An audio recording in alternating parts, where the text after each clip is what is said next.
কোটা সংস্কার আন্দোলন ও শেখ হাসিনা সরকারের পতন ঘিরে বাংলাদেশের চলমান পরিস্থিতিতে গত ১৩ আগস্ট নিয়মিত কনস্যুলার সেবা অনির্দিষ্টকালের জন্য বন্ধ ঘোষণা করে ঢাকাস্থ মার্কিন দূতাবাস এবার সে সিদ্ধান্ত থেকে সরে এসে ইমিগ্রেন্ট ভিসা আবেদনকারীদের জন্য কনস্যুলার সম্পর্কিত নতুন বার্তা দিয়েছে দূতাবাস।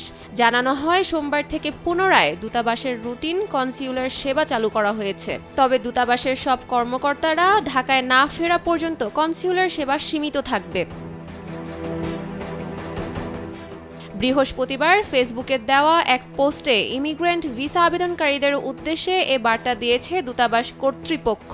বার্তায় বলা হয়, নির্দেশনা অনুযায়ী মার্কিন দূতাবাসের কর্মকর্তাদের ঢাকা ত্যাগের নির্দেশনা তুলে নেওয়ার পর সোমবার থেকে ঢাকার মার্কিন দূতাবাসের কনস্যুলার শাখা পুনরায় রুটিন কনস্যুলার সেবা চালু করেছে। ওয়ালটন ফ্যানের অ্যারোডাইনামিক ব্লেড ঘরের কোনায় কোনায় ঠান্ডা বাতাস ছড়িয়ে হাওয়া বদলে নেয়। এ সময় ন্যাশনাল ভিসা সেন্টারে পূর্বের নির্ধারিত সব ইমিগ্রেন্ট ভিসার সাক্ষাৎকার বাতিল করা হয়েছে বলে জানায় দূতাবাস কর্তৃপক্ষ। কাজের চাপ এবং প্রয়োজনীয় লোকবলের ভিত্তিতে ধীরে ধীরে এসব সাক্ষাৎকারের সময় পুনরায় নির্ধারণ করা হবে।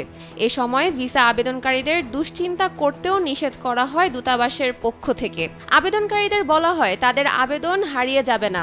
দূতাবাস কর্তৃপক্ষ আবেদনকারীদের সঙ্গে যোগাযোগ করবে, ফলে আবেদনকারীদের নিজ থেকে দূতাবাসে যোগাযোগ করার প্রয়োজন নেই।